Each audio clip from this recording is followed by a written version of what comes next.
What's up, everybody? Welcome into Off the Board. It's 9 o'clock here on a Thursday, January 10th, 2019.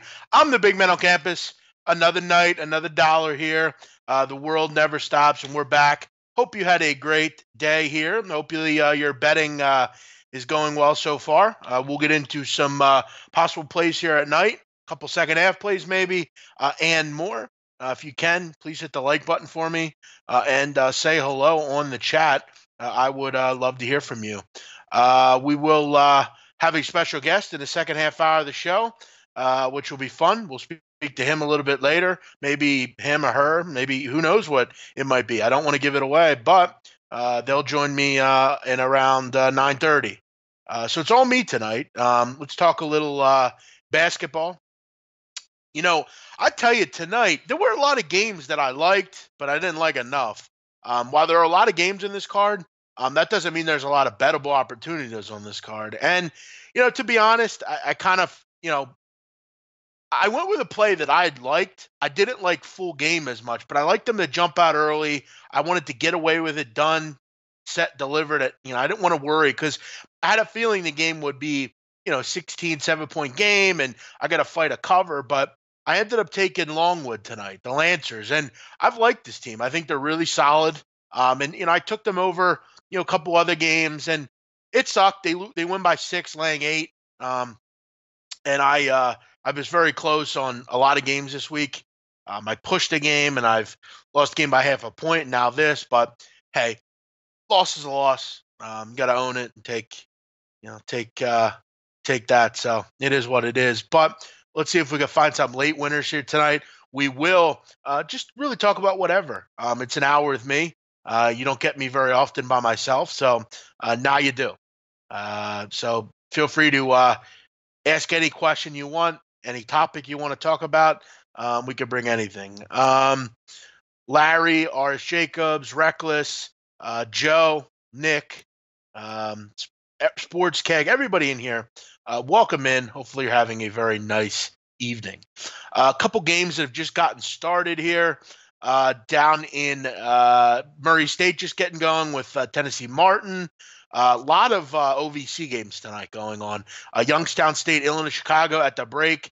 That one's at 45-23, 68 points in the first half. So need to pick it up a little if you have the over in that game.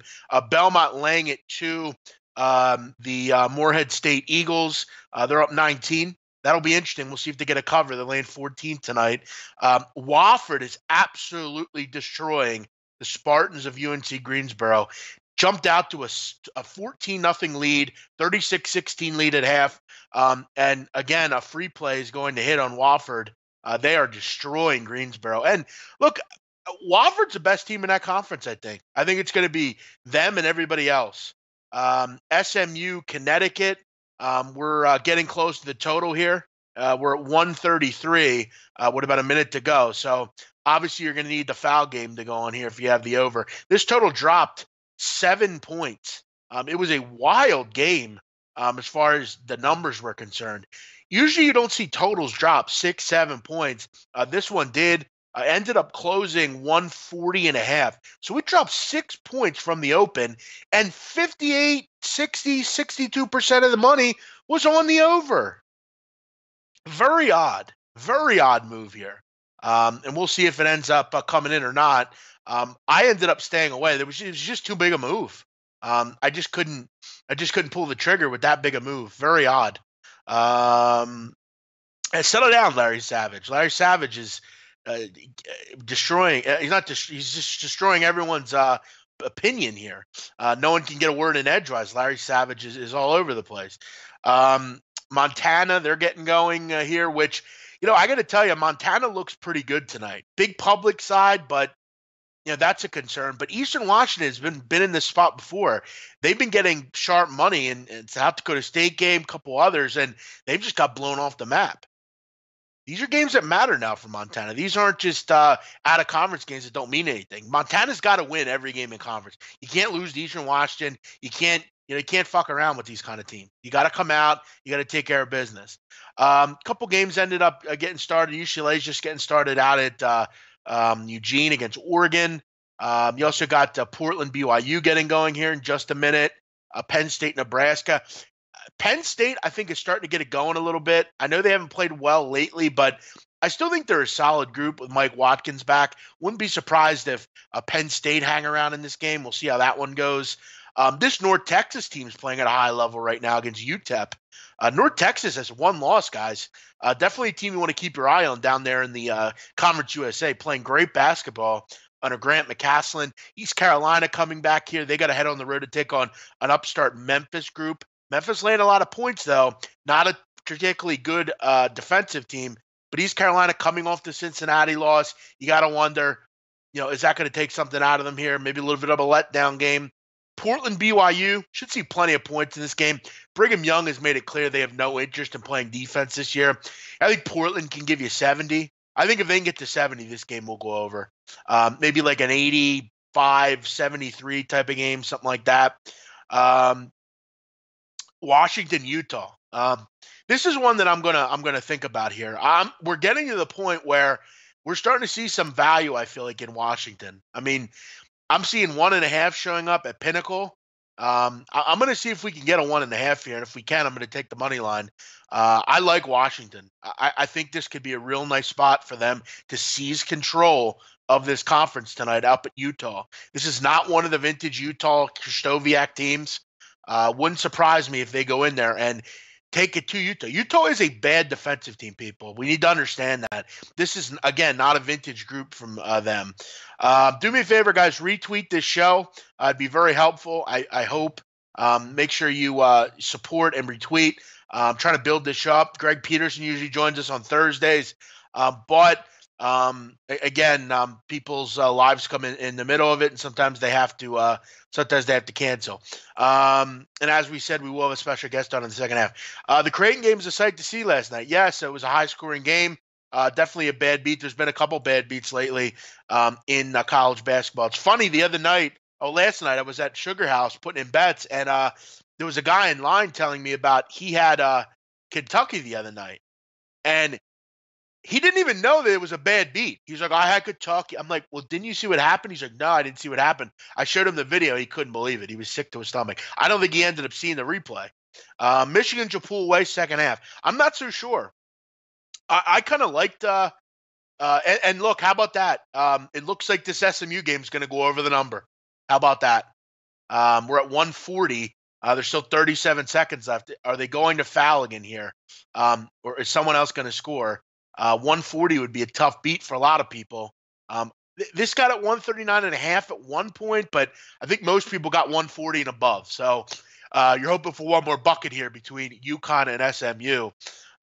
But yeah, there's been some tough beats, man. You obviously, one beat is not going to ruin you. You just got to kind of keep it going. But yeah, Michigan, Illinois. We got a 6-point game here, 7-point game. Still a lot of time left in this one. Yeah, look, it's going to be close. And that game falled 140. Unbelievable. A layup at the buzzer, the kid misses. 76-64. Wow. What a brutal beat. If you had the over in that game. That's what I had a problem with in that game. There was just a weird fucking move. I feel happy that I didn't bet that, because that'd have been another. There have been some brutal total losses the last couple weeks. I mean, last night with the Auburn game was brutal. I want to look at the free throw percentages in this game, because I get a weird feeling somebody fucked around in this one. This game was at 42-31 at half. They scored 73 points in the first half. The game doesn't go over a 140. What a joke. If you happen to get 140, you had a push. You could have got many different numbers here. There was about 60,000 different numbers you could have got in this game. I want to see what happened here. I want to see if there were any shenanigans in this game. Let's see team stats here. 11 missed free throws. Listen, again, I'm going to point this out, and we've all made the mistake. I've made the mistake. I feel like today in college basketball, with as many foul calls as there are, 47 foul shots in this game, you have to bet on teams that make free throws. I've talked about that a lot. Now, look, if you're taking teams on the regular that are shooting 65%, you're not going to win games. You're just not.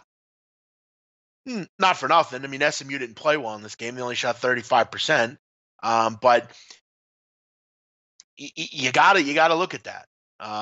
That's a brutal one, real tough one. If you had the over in that one, if you got 139, there you go. D Curry got 139.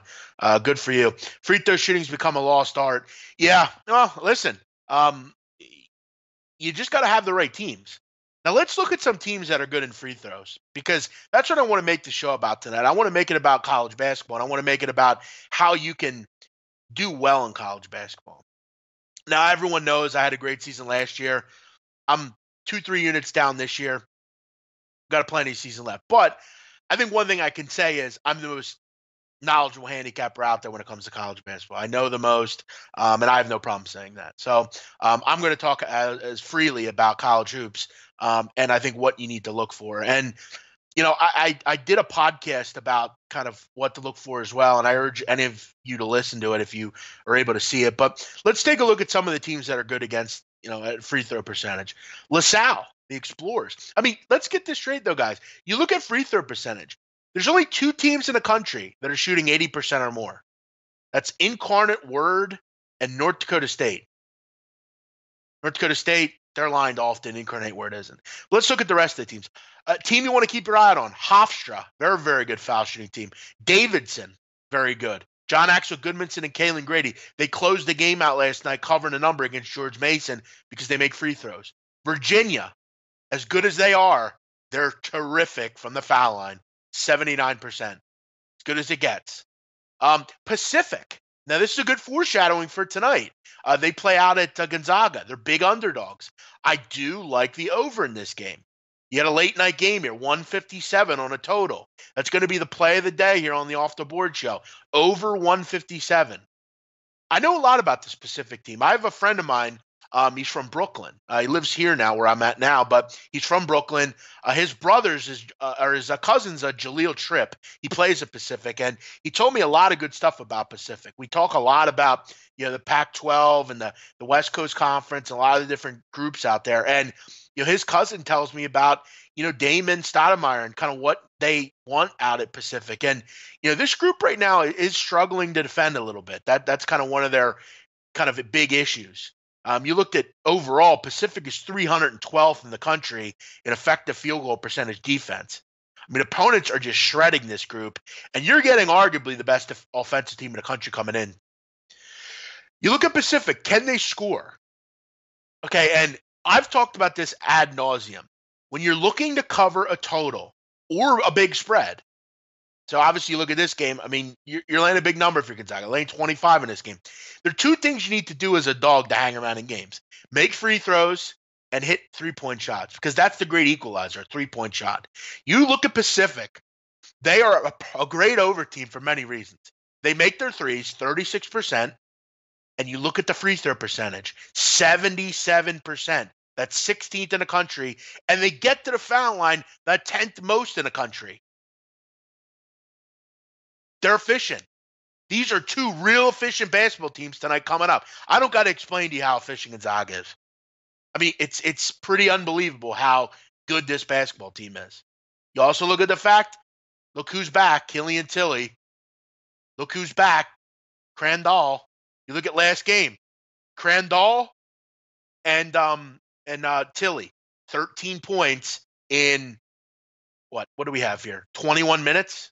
Sorry, 24 minutes. With these 2 back, this is the best team in the country. I have no problem saying it. They will beat anyone with all these players. It's just that simple. They beat Duke without Tilly. Tonight, it's going to be a high-scoring game. You can mark that motherfucking down. It's going to be a high-scoring game tonight. Free play for you. Let's knock it out. Over 157. Gonzaga Pacific. It's been slim pickings this week. Yes, it is. What site do you use to find free throw percentage? I use the NCAA website. It's a treasure trove of info. But you can also find it at teamrankings.com. Couple other teams to keep your eye out for. Ole Miss, very well under Kermit Davis. Ole Miss, Toledo, they're playing at a high level. Utah State, Liberty, Iowa, Lipscomb, Gonzaga, all these teams, UNC, Butler, Marquette, Weber State, Stony Brook, all those teams top 50 in free throw percentage. So keep your eye out for those groups. Teams to stay away from. Manhattan, they're number one. They're the worst foul shooting team in the country. 352nd. St. Louis, I don't bet St. Louis much at all anymore because they don't make free throws at all. Kansas State, didn't cover a game last night.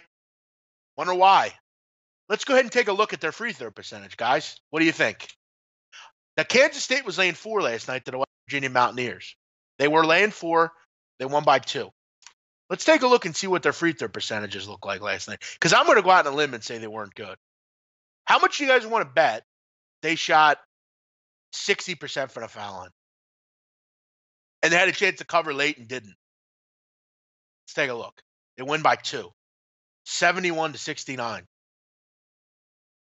They missed 7 free throws. There you go. 63%. Let's see what happened late. Did they have a chance to even cover late? I want to say they had fought back.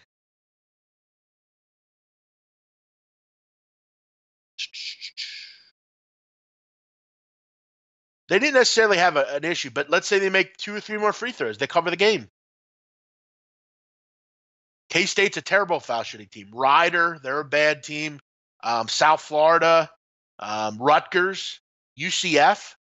UCF, though, I give a break to because Taco Fall really hurts their percentages. Generally, they're pretty good. UCLA, they're a bad free throw shooting team. Little Rock, Binghamton, UTEP, they play tonight against North Texas. Indiana's a bad foul shooting team. Florida, Marist, Arkansas, Harvard. And the surprising one to me, Creighton, 64%. Creighton usually very good from the field and from the line. Not this year.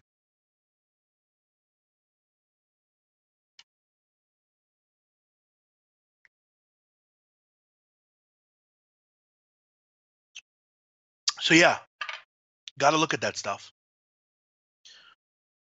Thank you, Walter. Yep, please hit the like button.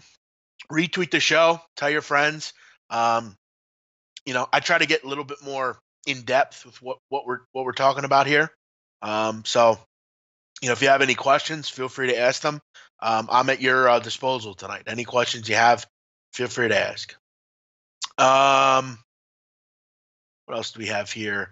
Let's kind of go through the rest of the card and see if we have any other bangers here. So yeah, I'll take a shot tonight with that Gonzaga total. USC Oregon State. I mean, USC's a dog to Oregon State. How about that? I mean, if you saw that coming, put your hand up in the air. I won't put mine up. Not high. I mean, the Beavers are 4.5-point favorites. I mean, how many people are going to take the money line in this game? Oh, USC, they can't lose.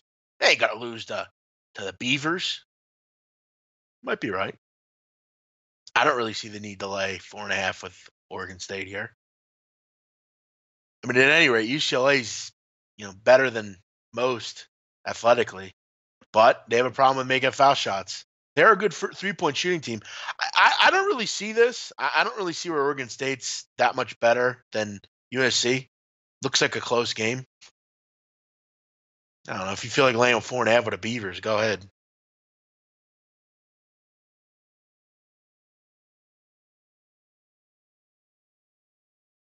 Yeah, Creighton's them and Butler. I have no interest in. I'm not interested in either of those groups. What else do we have here? Belmont is laying the wood. Looks like they're going to cover. They're up 19 with about a minute to go. So barring something crazy, Michigan's up 10. Illinois needs to kind of right the ship a bit here. Illinois, Chicago crushing Youngstown. And the South Dakota State Jackrabbits are beating up Denver. The Pioneers have actually kept it somewhat close, but South Dakota's starting to pull away a bit. Murray State up 1 on Tennessee Martin. UCLA up 3 on Oregon. I want to see if I can get in live here. Brigham Young is coming out of the gates very quick here against the Portland Pilots. They're up 16-4. I'll tell you what, I'm going to get on Penn State. That game, I think, is going to be close. I'm not ready to think that Nebraska's 10 points better. And I like the fact that Penn State is fully healthy now. Let me see if I can find this here. Give me 1 second. Let me log in. I think Mike Watkins obviously helps. Man, that is so brutal. I'm still thinking back to those people that had that UConn game. That's a rough one. Losing a half a point on the total is just so sick because it's like, fuck, man. If I just could have had one more thing, one more bucket, would have got over. All right, so Penn State. Let me wait for a live line here. I think Maryland's solid. I like Maryland. Big team, too. Very big. All right, Illinois riding the ship. Little 5-0 run. Very good, very good.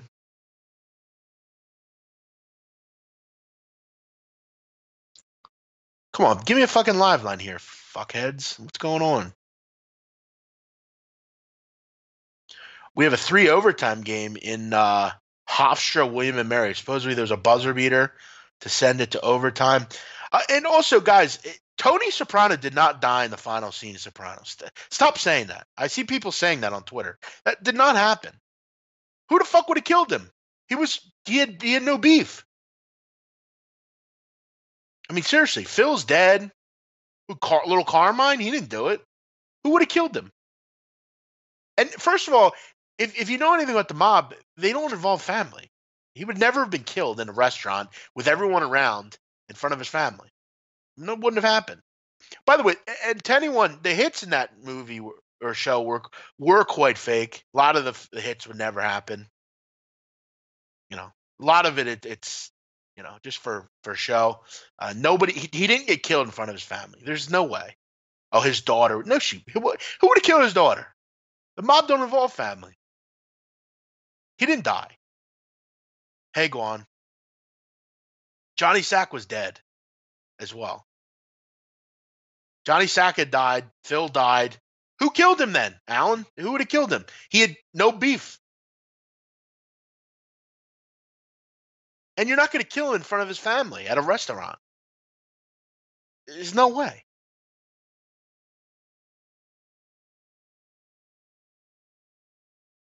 No fucking way.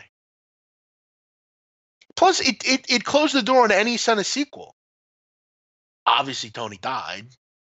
Why would Patsy kill him? Patsy's kid's going out with Meadow at the time. Why would he kill him? That's no way. Patsy was very close with Tony. Why would he kill him?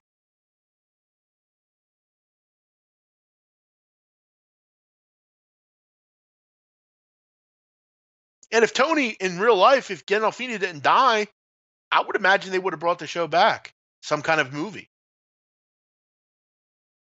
Exactly, Dan. That's a great point. We bring it up and say he's dead because he really did die. He didn't die. That would have been a very bad idea if you had planned to grow some kind of movie out of it.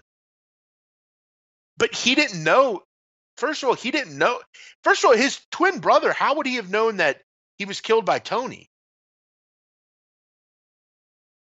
I mean, maybe you're right. I think that's a bit of a stretch.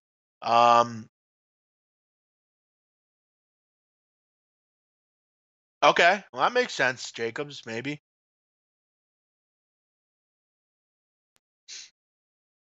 Did I say I liked the way the show ended? Yeah, I did. I thought it was a great ending. I thought I'd put the bow on everything. There was nothing else to do with the show. And that's the thing about shows like that. David Simon said it about The Wire. Every story has a beginning, a middle, and an end. And at the end of the show, you want to be fulfilled. I feel like everyone was fulfilled. Because at the end of the day, Silvio was in a coma. Pry wasn't going to survive.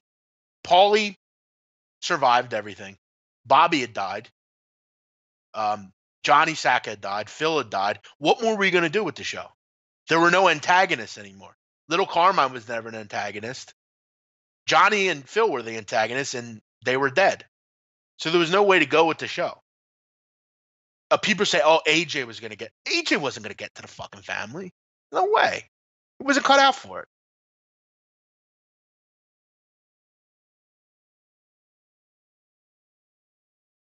If Patsy was a minor character, he did not kill Toad. Paulie, it was just still around. He was just not caught up in the beef. He was in the beef, but he never got found. They didn't find him. He ended up getting through it all.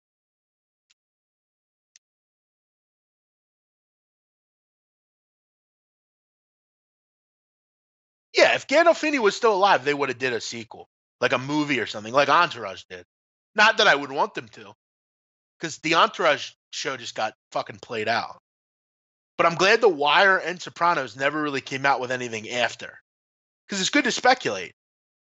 I think Tony and his family just, you know, because throughout the show, if you watch the show, there were very different subtle shots at Tony eventually getting away from the life, like the comas he was in. He would go to like be his regular self, like just a regular person.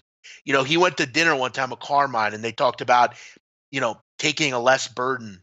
He was getting older. His kids were getting older. He was growing a family, grandkids. But then he also talked about once his family's gone, he didn't care what happened to him, whether he went to jail or whatever. Eventually, he was going to get arrested. That was the truth. And he had gotten through it all because it was a television show. At the end of the day, he should have been arrested many different times.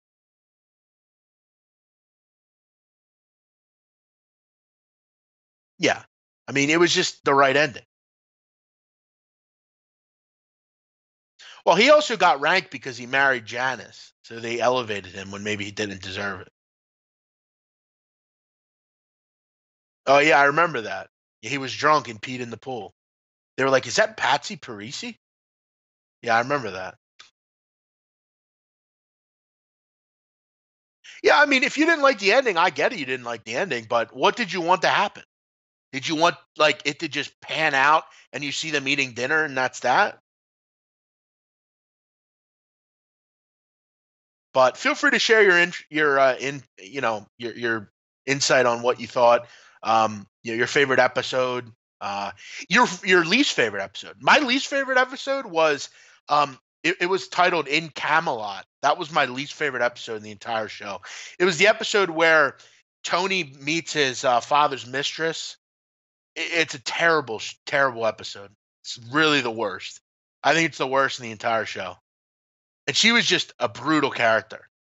And it was about like the only funny thing about it was Junior was trying to basically go to all these funerals because he was on house arrest, and you could go to funerals if you're on house arrest, and that was kind of a funny part of it. But the other storylines, like I hated the JT Dolan thing as well, the stupid screenwriter that Christopher meets. It's the episode where he basically gets into like major debt, and he like starts like pawning shit. It's a terrible episode. It's the only bad episode in the entire show.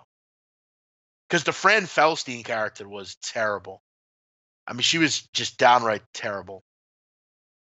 What's up, Jose? What's up, Johnny? What's up, Rich? Yeah, but he said that you probably don't see it when it happens. And if you remember in the final episode, he foreshadowed, like he kind of remembers that. Remember, he's sitting on the bed and he sees it in his head. Bobby was, I think, talking about the fact that he had never whacked anybody. And that was one of the things about the show. He ends up whacking in the same episode that French guy up in like Toronto or wherever it was. If you remember, he says, you probably don't see it when it happens. I think that was kind of about his own demise and how he never killed anyone. Yeah, it was a terrible episode. Pine Barrens, yeah, that's everyone's favorite episode. For me, The Happy Wanderer is the best episode, season 2. It's the David Scatino episode where they have the poker game, and it's just a great episode, man. Like, he gets in a debt, and basically Tony has to bust him out, and like that was a great storyline. Christopher's doing Wabistics. The Wabistics thing was classic. You gotta push with bistics. Just the best. Such a great fucking episode. It's also the episode where Christopher shoots that dessert or the bakery guy. Yeah, Whitecaps is a good episode also. Season 4. If we rank the seasons, where do we do? I would say season 5 is the best season. Then probably 4, then 3, then 2, then 1, then 5. I think or 6, I mean. 6 and 6B are the 2 worst seasons. Like I hated the veto thing. Like the veto thing was stupid. And I didn't really like the cleaver thing. I hated that too. Like I didn't like that part. Like it was just fake. No mob guy would ever allow that. Yeah, Pie Oh My, those are good episodes. Season 4 is great. Season 4 is second best to me. There's also a real good episode in season 1. It's called The Legend of Tennessee Multisante. That's a great episode too. It's about like Christopher kind of it's all about him and him basically accepting the fact that he's a mob guy, but no one really knows who he is. Like that was a real good episode as well. It's like about him and his script and you know, it's about, just that kind of stuff. It was great. And it also is, I believe, the same episode where AJ and Tony kind of discusses with AJ about like Italians and how like they're kind of stepped on and they raid Tony's house and I don't know. Christopher has like nightmares and stuff, and that's a great episode, season 1. Whoever did this is a good episode as well. Yeah, the 3 o'clock episode I didn't really like. That was in season 2 when he got hit by Gismonte and the other guy. Season 5, 2, 1, 4, 3, and 6. Yeah, I thought 3 was a really good season, to be honest. Kennedy and Heidi. No, that's the episode Christopher dies in. But yeah, Tony had great relationships with animals and like that was funny thing about him. Like little kids and animals. Like if you remember the ducks, the horse, even like the little kids, he bet, his niece or whoever. They humanized him. That's what a great show. AJ was a great talent in the football. Yeah, he had that. Remember that fumble recovery. Yeah, Cleaver was brutal. I hated that. It was so dumb. And the veto thing was even worse. Let's get our special guest up here. We'll continue to relive the Sopranos stuff. If any of you have not seen Sopranos, you need to watch it. Yeah, season 4 was a great, season. I don't know why it doesn't get love because I thought it was the second best season. Like the ending of season 4 is great. I mean, the whole like, divorce and just, like everything about it was great. The horse, the Ginny Sacrimony and her weight, all the stuff. It was just a great episode. A great season. Do we have our guest? Is he there? Don't say anything, guest. Larry, just tell me if he's there. Is he there? I believe he's there. Is our guest there? Guest, hello. How are you? What's up? I'm still waiting for my camera to load up, big man. Oh, there he is. Let's talk about the competition. It's King Rael. King Rael, how you doing, buddy? I'm doing good, bro. I'm still waiting for my camera to load up, so I can't see you just yet, but at least y'all can hear me, man. What's up? What's up, Chad? What's up, big man? I'm not that good looking, so don't worry about me. But we see you, and that's great. Now, King, people are unaware of what's going on with the contest. Why don't you tell them about it? What are we're getting going on Monday? Man, we getting going on Monday, man. We gonna put all the shit talking to an end. We gonna go out there and do what we gotta do. We gonna let our nuts hang, and it's gonna be me and Big Man. 3 games a day. That's what it's gonna be. We decided on we could pick sides or we could pick totals. No money lines, so we gonna rock with the spread. Only thing we gotta do over the weekend is figure out what book we gonna agree to probably use, right, Big Man? Yeah, that would be fine. And actually, before we get into the picks or the contest, we got a couple games getting going here. Just quickly, OKC and the Spurs. Thunderland 1.5. I don't have a lot of luck with the Thunder. Spurs generally very good at home for the most part. Total 2-5. Anything on this game, King? Did you play anything here? Man, OKC is shooting like trash right now, man. It's the way that Westbrook is playing basketball. He's very erratic with his shots. This team is shooting about 70% from the field. Westbrook is shooting about 30-some% from three. The team is shooting about 30-some% from three. The Spurs, man, they're a great home team. I know they're on a home and home right now, but they're home and home. And when they come home and play, their record is 6-1 straight up, coming home off a home and home. So that's a crazy stat right there. If I had any play on this game when it comes to a side, it would have to be the Spurs. But I did take the under 225 in this game. Both of these teams are under teams, and I just trend to the under. I did just make a small play just now. I did tweet it out, Big Man. I took the under first quarter as well, 57.5. This is a small bet, but my money is on the full game under at 225.5. Very good, very good. Yeah, I don't have much. Thunder, I don't really have a lot of success with. They're the one or two NBA teams I don't really like. Pistons and the Kings. Look, I've talked about it with the Kings before. I'm not interested in laying these kind of numbers with the Kings. I'm just not. Look, 2, 3, maybe getting points. I'm very interested, but laying 8, yeah, I'm not interested. Pistons aren't playing well though right now, I don't think. Yeah, you know what? Last night, man, I don't know if you watched the game. I know you're on the East Coast, Big Man, but I'm on the West Coast, so I'm able to stay up later and watch these games. And I paid attention deeply into that Pistons game because I had money on the Pistons yesterday. I watched Blake Griffin just totally give up. The man had 0 points. Kuzma went off for fucking 41 points, bro. That shit, like, I mean, you a capper, Big Man. You cap basketball and cap all type of sports. You can't cap shit like that. That was just like so unpredictable. This Pistons team right now, I just don't have any faith in them. The spread was at 5.5. To me, that was a great bet. But now it's up at 8 points. It's sitting at 8. I would have to lean Pistons in this spot with the 8 points. I know the Kings are a good team. They're a young team. But sometimes you see, like Jay Money mentioned on the show earlier, you see a star player sit out and a team perform different.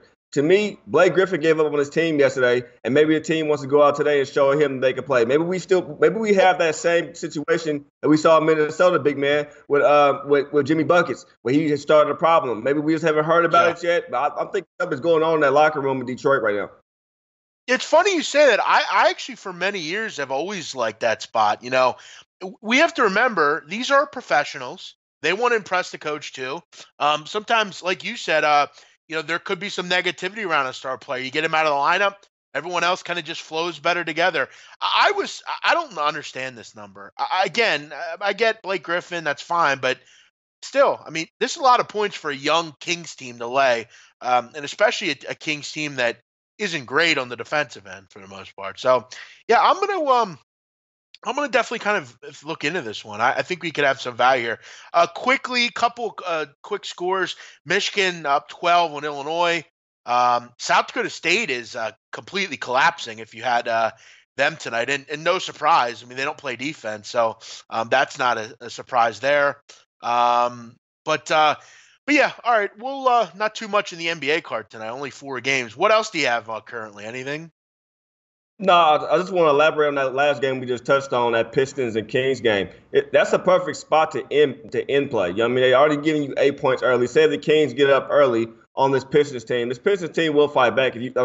Anybody who watched the game last night, they will see that LA, the defense wasn't what it was supposed to be. The Detroit wasn't knocking down any shots.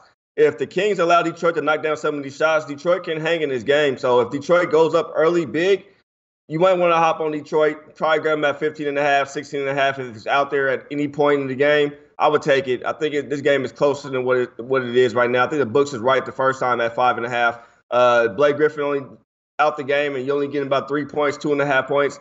I think the books are off a little bit. I think the Detroit Pistons will make this game a little closer game. But before we do go on about this challenge, big man, I do have a question to you. A friend of mine told me tonight, man, I should jump on the Pacific, man, plus 25.5. What's your thoughts about that against Gonzaga? I'm iffy about taking it, man, but he was adamant about taking this bet. No, listen, we were talking about that game earlier. I like the over more. If I'm playing Pacific, I would just take the over, because one thing about Gonzaga we have to talk about. Gonzaga is the most efficient team in the country. I don't think there's any more talented team than they are. They're completely healthy now. But Pacific is a team that can stay in games. They make their foul shots, they get to the line at a high level, and they make their threes. I think the pace will be there in this game. If you like Pacific to cover, I just take them to go, the game to go over, because Gonzaga is going to push 85, 90 points. Pacific cannot defend. Watching them defend is fucking embarrassing. I mean, they're not a team that I want any business with defensively. This is a team that give up 90 to BYU. They got beat up against Boise State and Fresno and other teams. Gonzaga should destroy them. Well, they win by 25. I wouldn't step in front of them, to be honest with you. If you're asking my honest opinion, no, I wouldn't step in front of Gonzaga personally, especially at home. Because they can just Pacific can't defend. I mean, they're absolutely heinous defensively. I'd lean over King, to be honest. I think they can. I think they can grab 65, 70. I think if they can do that, the game will go over. You only got a total at 157 here. It's not 167 or 170 or something. I think the game could find its way over. No doubt. Well, thank you. Yeah, because I was over here scratching my head, and I was like, man, I'm about to go in here and talk with Big Man. So let me ask him about this shit. So, yeah, I'll probably put a small bet on the over, man. If I cash it, I'll give credit what credit is due for pointing me in the right direction. You did that one time with Penn, if you remember. We were talking about that. Penn and I don't know. I forget who they played. Villanova, I think they covered. I think they won. I remember. Yes, sir. Yeah. One other comment. Somebody's talking about a Nikola Jokic MVP. That's not going to happen. He's a great player, and he should get a lot of credit. He should be in the convo, but no European, I hate to say, it's going to win the MVP. They're just not flashy enough. Yeah. Whoever said that, that's totally true. The European, look, I'm Albanian. I love the Europeans. He's a Bosnian guy. I love the Serb players. They're all terrific, but they're not flashy enough. I mean, that, Ski. Or a King. It's not going to happen. Yeah, it's not going to happen for that reason. And it's a bias, and it is wrong. But excuse me, he has more against him than that. He also plays on the West. Like I said, a lot of our games aren't seen to a lot of the East. So a lot of people don't see him play. Like Dame Lillard, I think he's an all-star. He's a beast himself, but a lot of people don't see the Blazers. They didn't see the Sonics when they're up there in Seattle because the games came on at a certain time, and a lot of people were asleep on the East Coast. So you got to stay up to watch these games, and that's something right there that hurts him as well. He doesn't get any eyes on him, as you would say, a Giannis in Milwaukee or James Harden, because they want to come on when the games first kick off. They're the first game of the night, or they're a big game on Friday or Saturday night where they're getting all the eyes on them. So he has a couple of things against him, but I agree with you right there, big man. It's going to be hard for him to do that. He would have to put up monstrous numbers, monstrous numbers, and he's not doing that at a consistent rate. So I don't see it, but he is MVP candidate. If you just watch the game of basketball and watch how he plays, he does control the pace, and he does. Without him, his team wouldn't win basketball games. Yeah, he's become one of the better bigs in the league. It's just like you said. I mean, and it has a lot to do with even in college as well. I mean, a lot of these teams no one sees. People love Gonzaga, but for many years they had to fight with the fact that no one watched them. They played subpar competition. That's obviously no issue in the NBA, but Jokic isn't flashy enough. He ain't gonna beat out Giannis or Harden or anything. Like you said, he's gonna have to put up big time numbers to get noticed. It's just not going to happen. But again, if you want to think that he's in the competition, yeah, I mean, he's in the competition. But like, if you ask me, like, who's the best player in each team, I would say him on that team. But is he anywhere near the MVP voting? Not to me. And I think King, you'll agree with me there. Let's look at some futures. How about that? Let's do that quickly here while we have this in front of us. The MVP conversation. Now, this is according to Bet365. That's generally where I bet futures. I have a way of doing that, so I do it. James Harden, plus 175. Giannis Antetokounmpo, plus 175. LeBron James, 8-1. Leonard, 10-1. Stephen Curry, 11-1. Anthony Davis, 12-1. Couple of big dogs. Russell Westbrook, 28-1. Jokic, 40-1. What do we got? Kemba Walker, 70-1. And then some real deep ones. You got Derrick Rose, who, if you're in Minnesota, you think he can win the MVP. You're chanting MVP. 200-1.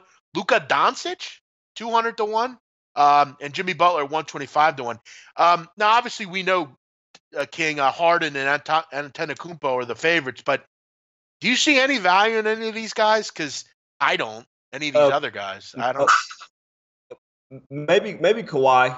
That's the only place I can see it is maybe Kawhi. And with Anthony Davis, that you'd be wasting your money because we don't know if he's going to be there before trade deadline come up at all. True. We just spoke on the Jokic situation, so we already just canceled him out just because of, like you said, his European descent, plus where he plays at on the West Coast, and they play so late. And Denver is not a team that everybody stays up to basically watch. You watch those highlights on ESPN before you stay up to watch those games.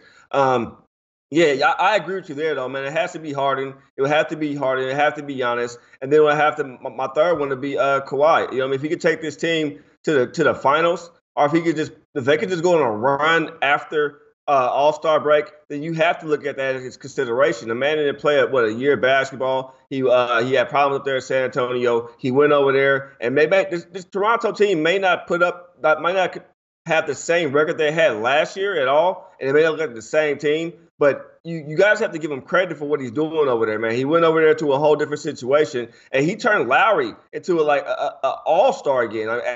Lowry looks young and refreshed over there, so you have to give him credit. But the way Harden is playing basketball, man, the double team doesn't work on him. The zone doesn't work on him. You can't press him. You can't do nothing. He's going to get his shot up. He's going to get to the foul line. He's playing like out of his mind. With the Giannis situation, once he develops a nice jump shot or something from the three-point line, I think that gentleman can be the best player in the NBA. But he's also young still. He didn't develop like LeBron did when LeBron came into the league and LeBron had the franchise on his back. They have been grooming this man, Giannis, over there. So I wouldn't sleep on him too much, man. Give him another year, I think. Let him develop a jump shot, man. He might be the best player in the league. Somebody's talking about Paul George. Yeah, look, I think Paul George maybe has a shot, King. I mean, you give him, what's he at? 22-1. That's not bad. Paul George? Why not that? Why not take a shot with him? Not with Paul George when you have Westbrook over there playing hero ball. You don't have Westbrook taking more shots away from Paul. Now, Paul got more shots up, and then you could probably have that argument. But Westbrook taking majority of the shots, it's going to be kind of hard. Yeah, that's the problem. That fucking Russell Westbrook, man. That fucking ball hog Russell Westbrook. Want to shout out Ian Cameron. Great call by him on the Islanders today. I went and tailed him on that. He called into our show earlier and on the radio, and we were able to cash that one. So great call, Ian Cameron. Thanks for New York Islanders, minus the 130 against the New York Rangers. Dan Kelly's talking about Giannis is European. He is, but he's Nigerian. So let's remember that. I'm talking about Jokic or those kind of guys. The ones that are came over here and I get Giannis is from Greece, but he is Nigerian by blood. Let's remember that. But either way, it's certain things, it's certain lines we don't have to talk about. But like you can read between the lines about certain shit. He's more favorable to the NBA. I mean. Sure. Of course he is. That's so we don't have to go there, but you get big man. You can touch on it. Well, you said it right there. So I mean, you guys can read between the lines when we talk about that. Basically, that's something more than he's flashy. I mean, he is. He's a human. He's a freak. The way he plays, he's an unbelievable player. He can jump from the foul line. Nikola Jokic can't do that. Bogan Bogdanovic can't do that. Those kids can't do that. I mean, he's flashy. We all know it's no secret. I don't think a Jokic kind of player can win the end. Plus the big anymore is, it's a sell. You got to be able to go out and shoot, and he can do that. But the big is so different now. So it's a hybrid now. They want you to shoot the three. They don't really want you to paint no more. The big in the NBA is gone away now. So now that's to me, it's not a big on the floor. It's not really a five. You have a bunch of fours. So you have a 4 at the 3, at the 4, and at the 5. It's a different type of league now. Right. Big Jokic is MVP. No, he's not. OG Johnson, stop that. Stop that comment. It's not going to happen. King, I will keep you on for a few more minutes here. I just wanted to get one more opinion on you from you here. If you had to pick who will win the NBA title right now, do you take the field or do you take the Warriors? Ah, man, that's a tough one. We haven't seen what Boobie's going to do, big man. And that man's a scary man, too. You get him out there right now, I think that would help the Golden State Warriors a lot with their spacing, with their defense. We just saw how Clay just dropped 40-some points with 4 dribbles. That's all spacing. That's what's been Golden State problem right now. It's been their spacing and been that lack of effort on the defensive end. When Boobie comes back, that's what he likes to do. He's going to be down there crowding that paint and clogging that paint up. It's going to allow Golden State to make some spacing, and that's going to be tricky. The only people I see in the West really competing right now against Golden State will have to be the Houston Rockets. But the Houston Rockets have to pick up somebody on the defensive end before the trade deadline. And that's my opinion. Denver may give them a run for their money. I think the title basically, man, is going to come between Golden State, Boston Celtics, or it's going to be Toronto Raptors, man. I think this year, personally, I think the title comes from the East, man. And I'm going to have to hand the title probably to Boston Celtics this year. Wow, really? Yeah, okay. and I took Houston Rockets plus 800 to win it. But it's just my eye from just watching the game. I know Boston has lost tonight, but Boston is deep. They're a deep team, and Hayward is only getting better right now. Man, that was a bad injury he took, and he's getting better. You know what I mean? Imagine this man when playoff time comes, and if he could put up them Utah numbers he put up, or at least get you 80% of that. This team is going to be dangerous. I've said it before, and I'll say it again involving the Sixers. I would have traded Ben Simmons for Kawhi Leonard. I would have did that if I were them. I don't know if they would have accepted, but I would have tried it. Look, Ben's a good kid. He's a solid point guard. But look. I mean, we do have to remember he has had issues shooting the basketball. And can all these guys coexist? I don't know. But now you're seeing all this come to head again. Should the Sixers trade Ben Simmons? Will they explore possibilities of that? I'm interested to see what they do in free agency. I've heard you talk before, and I've mentioned this many times. I'm sick of this team not making any fucking moves outside of, Jimmy Butler. What you did, though, is you completely destroyed any depth you've had. You got rid of Covington and those guys. And I didn't like those guys. I wasn't a huge Sarge guy, but that's depth. You got rid of Bellinelli. You got rid of Ilyasova. You didn't draft correctly, so now you're really hurting yourself, and you got to give minutes to Furkan Korkmaz and Shake Milton and guys like that. This team has no depth. They got to go out and make some. That's my problem. I'm going to cut you off, but that's my problem with Philadelphia. That's why they bring Philadelphia up. They have no depth at all. They traded away the defensive guy in Covington. They got rid of their shooters at Ilyasova, and it's just the team right now. When Jimmy's not in there. Every game I bet or I look at Philadelphia, I cross my fingers right now. And is JJ going to stay healthy the whole season? They have no depth at all. We've seen with Chandler, that Chandler pickup, it doesn't look like it's really doing too much. Plus, you draft Zaire Smith, and he's not even played at all. So it looks like you were on the cusp of winning the championship. And they said they weren't hanging on LeBron signing with him. But this year kind of shows that they were looking for LeBron to come over there, and LeBron didn't come, and they didn't have a plan B. Yeah, well, look, I mean, I've said it before and I'll say it again. Other than Ben Simmons and Embiid, this team has been awful at drafting. I mean, it's just that simple. They haven't drafted anyone we're talking about since fucking Allen Iverson. I mean, they failed. They've struck out. The Zaire Smith decision was dumb. It didn't make any sense. The kid's hurt. And you had Mikal Bridges. It was a fine pick. And you fucked around and took him instead, and you traded for him. They just here's the thing. You bet on them at home. You don't bet them on the road. I mean, you listen to Brown's press conference last night. Me sound like a beaten man. We don't play well on the road for some reason. Well, that's his job is on the line. Fire that motherfucker and move on. Fire that motherfucker. You should have fired him last year. Yeah. I think his job and Billy's job up there in OKC would be two jobs you see open up this year. I think those are two jobs you see open up this year for sure. I think those two gentlemen will probably be other jobs. Maybe before the season even ends. But Philadelphia, they probably let him rock out to the playoffs. And then after that, he'll be gone. King Rael. He was the reason they lost the Celtics series. He's a fucking shitty coach.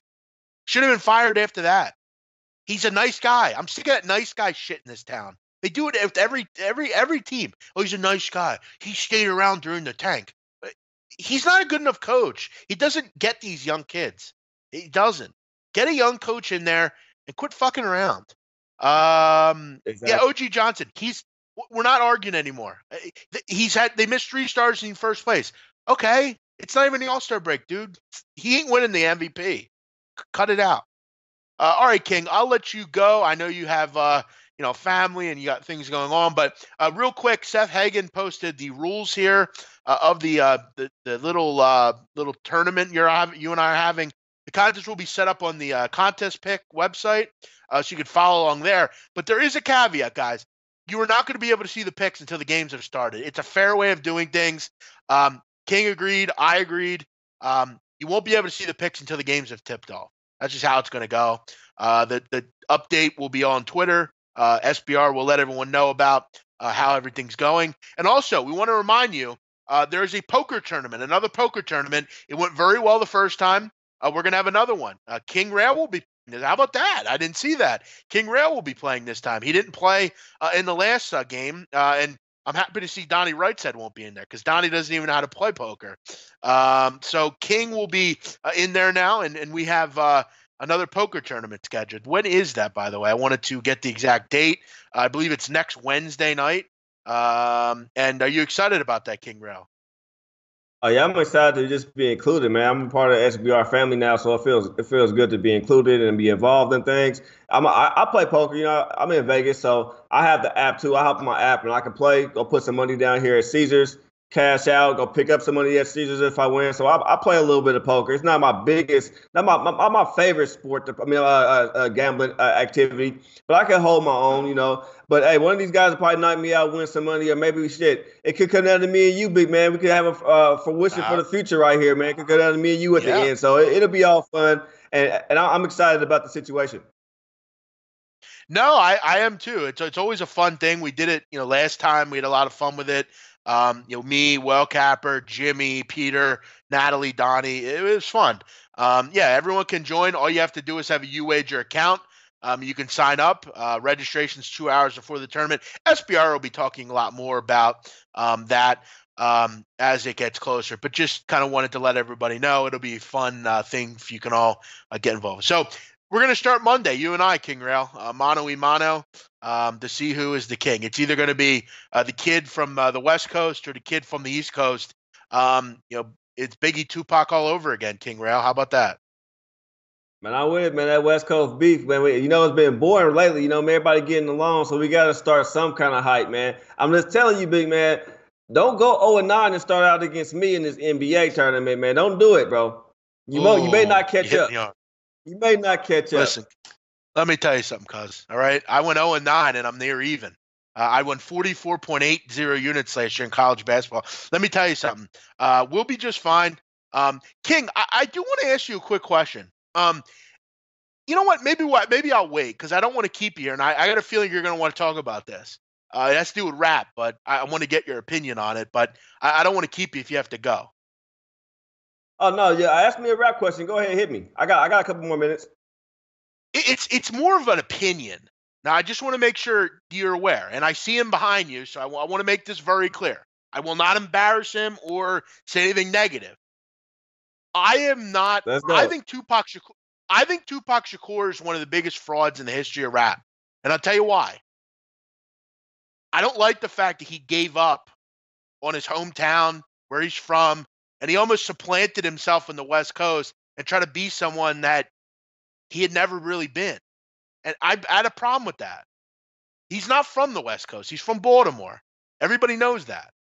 I didn't like that. Plus, I didn't really like him. I wasn't a huge fan of his music. I think he had great tracks and all that. But to me, I don't know. To me, Pac is not a rapper. Pac was a poet. If you listen to Pac, man, Pac is the type of person where you could be going through a certain thing in life, and Pac have a song for it, what you going through. And I can say the same about Biggie. Something you're going through in life is a song for Biggie, and everything. it can get you through whatever you're going through. And that's what music is supposed to do. It's supposed to touch your soul. You know what I mean? No matter what you listen to, you're supposed to touch you here and there. And Pac had a big effect on a lot of people. Now, I hear what you said about Pac came from where he came from. And you know what? Pac really wasn't accepted too much in the West, too. I mean, to be honest with you, I mean, but that's deeper than that. That goes into more like gang ties and street ties and the way Pac was living on the streets out here. A lot of people didn't respect it too much, and he had a lot of enemies. And we see how Pac passed away. It was sad. But at the end of the day, the man was a visionary. I mean, he spoke a lot of things into existence. He was to me as an African American male, he said things and fought for me as a growing up as a young man where I couldn't talk to my mother about, didn't know how to go to my grandfather or the male figures around me about. I didn't know how to ask him, and I would hear Pac say, he would break it down for me and let me know, like, this is what you're going through. This is what's going on with you. And the same with a lot of people, you know what? And to keep it 100 with you, every time I tell people who my favorite rapper is, big man, they laugh at me. You know who my favorite rapper is, man? It is Joe Buttons. Joe Buttons is my favorite rapper. It's not my favorite rapper like Joe Buttons is the big flashy dude and all that stuff. But Joe Buttons has always spoke to me. He always had bars and had the right songs. And I'm not talking about that pump it up shit. I'm talking about the underground shit, all the mixtapes, all that stuff. He's like my favorite rapper. So if I had a choice, honestly, and I know a lot of people from the West Coast are going to disagree with me, but if I had a Joe Budden CD over here and a Pac CD and I'm going through something, I'd probably play a little bit of Joe Budden before I actually play my Pac. And I'm just keeping it 100 because that's the only way I know how to keep it. No, I don't have an issue with that. I think Joe Budden has had some terrific albums over the years. I don't disagree with that at all. And I know I've talked about some of my favorite rappers ever. Fat Joe, I think he's one of the most criminally underrated rappers ever. Fat Joe has had some complete bangers as far as great tapes, great everything. I think DMX has to be in everyone's top 5. DMX at one point was the biggest rapper in the world. It's just that simple. There's a lot of rappers DMX is definitely in my top 10, yeah. Big man. Definitely DMX is in my top 10 of albums. I mean, artists of all time. Like I said, when they speak to you, he speaks to you, and he says stuff. The prayers, the songs. It's like a movie on cassette. You know how we used to listen to it back in the day, the CDs and cassettes. It was like a movie on tape. You know what I mean? The way that everything was just set up perfectly. The scenes to the DMX is a great one, man. You know what I mean? He would go down as a legend to me. No matter how his life turned out, he's a top 10 guaranteed. Yeah, Joe Budden had a album called Mood Music. It was terrific. He's obviously a lot more known for like podcasts and stuff and like love and hip hop and shit, but he actually was a really good rapper, right? And he still is. That's a good one. That's a real underrated one. But King, we'll let you go. We know you got a lot going on and you got your family and stuff and a life, so we'll let you go. Thanks for coming on and talking some NBA, and we'll look forward to the contest on Monday. No problem, man. Thanks for having me, man. Make sure you guys always come in and tune into this show, man. It's a new show on SBR. Hit your subscribe button and come on after the King's Court show. So all you got to do is eat some food. You know what I mean? Get ready, get you a beer, and get ready for Big Man every day, man. Thank you for having me, Big Man. It'll be a fun competition, man. We'll get this shit started on Monday, man. God bless everybody, man. Have a good night. Same to you, man. Cheers. King Rael joining us. Great stuff from him. Make sure you're checking his show out. Those guys do some great work with the NBA and have some laughs as well. By the way, King has jumped off, and I hope he hears this. I saw King was mixing it up with a known fuckhead on the chat, and it's a shame. I know I take shit from people, and a lot of the time I deserve it. I don't have a problem mixing up with anyone, and I don't give a fuck if you like me or not. But just to be one of those people that just go in all these shows and just bother people, get a fucking life, man. And I don't mean to give this guy any fucking credit or anything, but he's a known shithead. He bothers me. He bothers everybody. He's just a mean person with probably very little to be happy about in his life. So like many of these fuckheads, they decide to make everyone else's life suck. But here's the problem. Doesn't bother any of us. Obviously, we don't like when it happens. But to see him bothering others now, I don't mind him bothering me, but bothering guys that are just trying to have a cool show and talk about sports because it's not you doing it. I mean, get a fucking grip. I mean, life is so short. You really want to spend it just bothering other people, but you can't talk to those guys. They're just so unhappy with their own lives that, they have to do it. But we're not going to mention the guy's name. If you see the other shows, you know who he is. He's a known loser. Sopranos talk should resume. I agree. I'm down with that. Whenever. We were actually talking about it on our radio show today. So we could talk about whenever. The racist stuff has no business. Any opinion about shit like that has no opinion and no base in the chats. All right, guys, we're gonna wrap it up. For me, I'm gonna go with a little bit of Gonzaga Pacific over 157. That game is getting going here at 11 o'clock. Penn State hanging tough with Nebraska. That's nice. Oregon up 8. They're looking good so far. And how about Murray State? Wow. Donnie Rightside pushes his first half play. How about that? I didn't think it had a chance, but great work by Donnie. Ends up getting a push. Nothing wrong with that. He stays 1-0 in the season. It's been the week of pushes for us. I had one. He had one. Let's see if Michigan can get a cover here. They're up 12. Looks like they will. Other than that game that was at 9 at one point. So maybe Illinois backers can get a push here. Listen, honorable effort from Illinois tonight. If you bet Illinois, you lose. So all right, guys. Thanks for joining us. Thanks for all the comments tonight. As always, appreciate it. And thanks, Walter. Thanks, all the guys out there checking us out. We're trying to build here, people. Hopefully we get to next week a straight week of Michigan wins by 10. There you go. Just cover. If you have a guest you want me to interview, we'll try to get them on. I'm actually working on, speaking of Sopranos, I think next week I'm going to get on Matthew Bevilacqua from the Sopranos. I know him. I'm going to try to get him on. I think we can get him. So I spoke with him and he has some interest. So I think we're going to try to get him on. So we'll talk Sopranos with Matthew Bevilacqua. His real name's Lilo, but he was also in the Bronx Tale. If you've ever seen a Bronx Tale, he was Calogero, the older Calogero. So he's a guy that moves around in the local New York, Philly, New Jersey scene. So I'm going to try to get him on and we'll talk about his life. He's had a crazy life. He was in prison for a decade. He's fixed his life, and now he's got a new documentary out. So we'll get him on maybe to talk some Sopranos, some Bronx Tale, and maybe we'll try that next week. So all of you have a great night. If you have someone you want me to get on, would love to would love to speak to them. You try to get maybe Well Capper on or some guys that I know in the business. Maybe I'm trying to go a different way with the show. I love all the regular guys, but I'd love to see some new voices on the channel. A bookmaker or two or someone like that. So we'll try to work on that. But everyone have a great night. Thanks for joining us. Hope you have a fun night.